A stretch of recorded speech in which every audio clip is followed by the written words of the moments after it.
अभी हमारे पास अबुआ आवास योजना का फॉर्म है और आज मैं आप सबको बताऊंगा कि अबुआ आवास योजना का जो फॉर्म है वो कैसे भरेंगे और कहाँ पे इसको सबमिट करेंगे, कहाँ जमा करेंगे।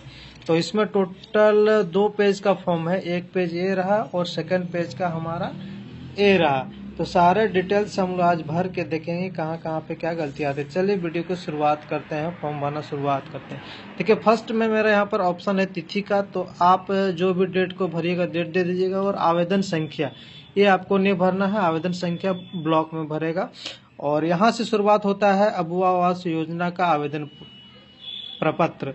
तो सबसे पहले ऑप्शन आता है जिला का, तो आप जिस जिला का उस जिले का नाम लिखेंगे। जैसे कि मेरा है गिरिडीह, तो मैं गिरिडीह लिखता हूँ। चलिए गिरिडीह मैंने लिख दिया। अब आ गया प्रखंड, प्रखंड आपका जो भी है वो प्रखंड लिखेंगे। मेरा गांडे है तो मैं गांडे प्रखंड लिख रहा हूँ। उसके बाद पंचायत मेरा ताराटाड़ है, आपका जो भी पंचायत है वो आप अपना पंचायत को लिखिएगा। उसके बाद आता है गांव, आप किस गांव से, अगर पंचायत में किस गांव से बिलोंग्स करते हैं वहां का उसका नाम है। तो मेरा गांव का नाम है बुच्चादा, तो मैंने बुच्चादा यहाँ पे लिख दिया है। आपका जो भी गांव है वो लिखिएगा। और लाभुक का नाम, तो जिसके नाम पर आप फॉर्म भरिएगा उसका नाम यहाँ पर दीजिएगा। जैसे कि मेरा नाम है राजकुमार तूरी, तो मैं अपना नाम यहाँ पर लिख रहा हूँ। सेकंड ऑप्शन है पिता या पति का नाम, यानी कि अगर कोई लेडीज है उसके नाम पर भरे तो उसका पति का नाम लिखिएगा और उसका पिता का नाम।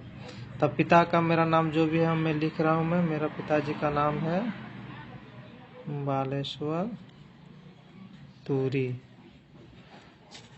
उसके बाद आ जाता है आपका लिंग में, आप क्या है, स्त्री है कि पुरुष है। तो हम यहाँ पर पुरुष है तो पुरुष लिखेंगे। उसके बाद आ जाइए, उसके बाद आ जाते हैं हम यहाँ पे श्रेणी में, आपका वर्ग क्या है, श्रेणी क्या है, कैटेगरी क्या है, एससी है, एसटी है, माइनॉरिटी है, जनरल आपका जो भी। तो मैं आता हूँ एससी, तो यहाँ पे हम एससी में टिक कर देते हैं।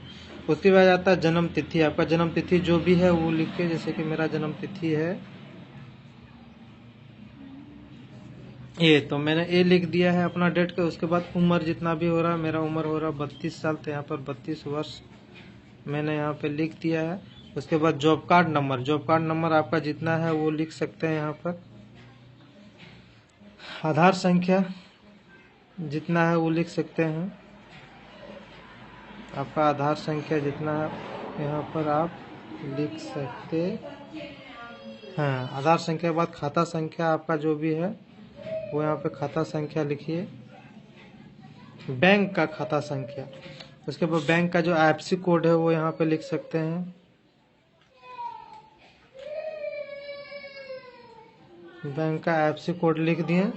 और बैंक का नाम, मेरा बैंक है SBI।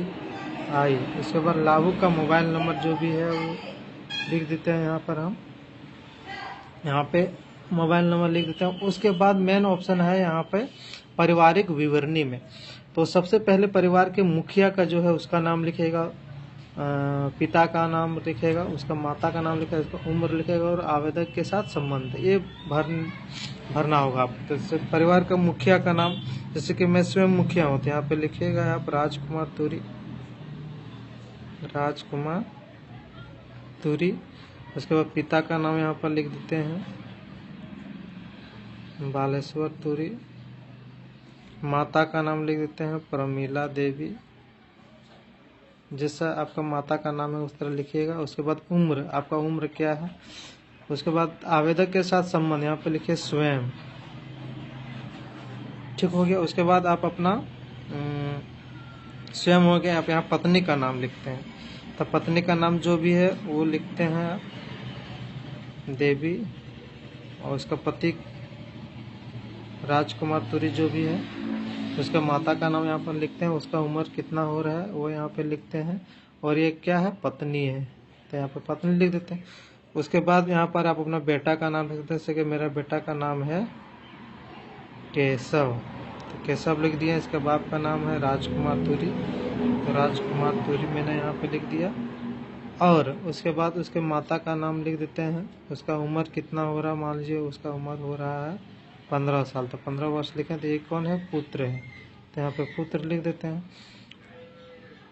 उसके बाद बेटी का नाम है मेरा स्नेहा, तो यहाँ पर स्नेहा लिखते हैं। उसके पिता का नाम है राजकुमार तिरी, उसके माता का नाम जो भी है वो लिखे। उसका उम्र हो रहा है इसको मान लीजिए 12 साल, तो यहाँ पे 12 साल देते हैं, वो कौन है, पुत्री है। तो ये आपका पारिवारिक फैमिली डिटेल्स यहाँ पे हो गया।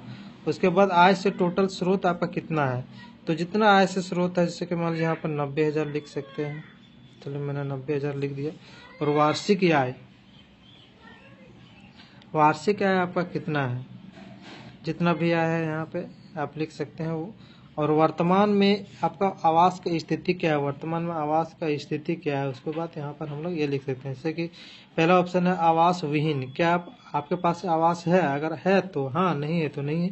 जैसे मेरे पास आवास है तो यहाँ पर हाँ में टिक लगा देना है। कच्चा आवास, अगर हाँ है तो कितने कमरे का है, ठीक है, कच्चा आवास है, बोला हाँ है, कितने कमरे का, मान लीजिए 2 कमरे का, तो 2 कमरे लिख।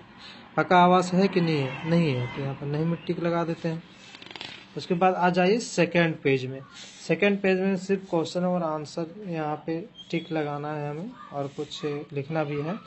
तो यहाँ पे सबसे पहले जानिए कि प्लॉट संख्या क्या है, खाता नंबर, प्लॉट संख्या, जिस जमीन में बना रहे हैं उसका प्लॉट संख्या कितना है। तो प्लॉट संख्या हमारा जो भी है, इसके 60 है, 60 का भूमि के प्रकार गैर मुजरबा किस प्रकार का है, यहाँ पर तो लिख सकते हैं। यहाँ पर रेती है तो यहाँ पर रेती आप लिख सकते हैं। जमीन का प्रकार क्या है, भूमि विवादित है तो हाँ, नहीं तो नहीं है, लिख दीजिए नहीं, ठीक है। क्या आप आदिम जाति से हैं, अगर है तो हाँ, नहीं तो नहीं है, हाँ है। और इसी प्रकार से यहाँ पर सारा ऑप्शन यहाँ पे दिया गया कि आप दिव्यांग हैं, कानूनी तौर पर यह क्या है मजदूर हैं। इस प्रकार का पूर्व में क्या आपको प्रधानमंत्री आवास बाबा साहब किसी प्रकार का आवास मिला है, क्या परिवार के 3-4 पहिया वाहन है, क्या आप सरकारी कर्मचारी है कि कोई परिवार, क्या आप कोई सदस्य चुनाव प्रतिनिधि चयनित किया गया है, क्या आपके परिवार में कोई सदस्य आयकर टैक्स देता है, क्या परिवार कोई सदस्य व्यावसायिक कर देता है, क्या आप परिवार में ये सब सारा ऑप्शन जो है सो आपको हाँ या ना में जवाब देना है। और यहाँ पर आ जाते हैं आवेदन का हस्ताक्षर। यहाँ पे आप आवेदन का हस्ताक्षर आप यहाँ पे कर सकते हैं, आवेदक का हस्ताक्षर कर दिया। और लास्ट में ये ऑप्शन जो है सो भर देना है। जिला है, यहाँ पे नाम लिखना है गिरिडीह, जो भी है आपका जिला है वहाँ पे इसे पंचायत लिख देना है, यहाँ पे गांव लिख देना है, लाभों का नाम, पिता पति का नाम, और यहाँ पर आपका श्रेणी जो भी है सो। और ये सब फॉर्म जो है सो प्रखंड विकास पदाधिकारी के पास आप जमा कर सकते हैं, जमा कर दीजिए। उसके बाद प्रखंड विकास पदाधिकारी के द्वारा एक टीम गठित किया जाएगा और टीम के माध्यम से आपका जांच के उपरांत आपको सूची में शामिल कर दिया जाएगा। तो उम्मीद है वीडियो आपको पसंद हुआ होगा। आप चैनल में नए हैं तो चैनल को सब्सक्राइब करके बेल आइकन को दबा दें ताकि इस प्रकार के महत्वपूर्ण वीडियो आपको सबसे पहले मिले। धन्यवाद।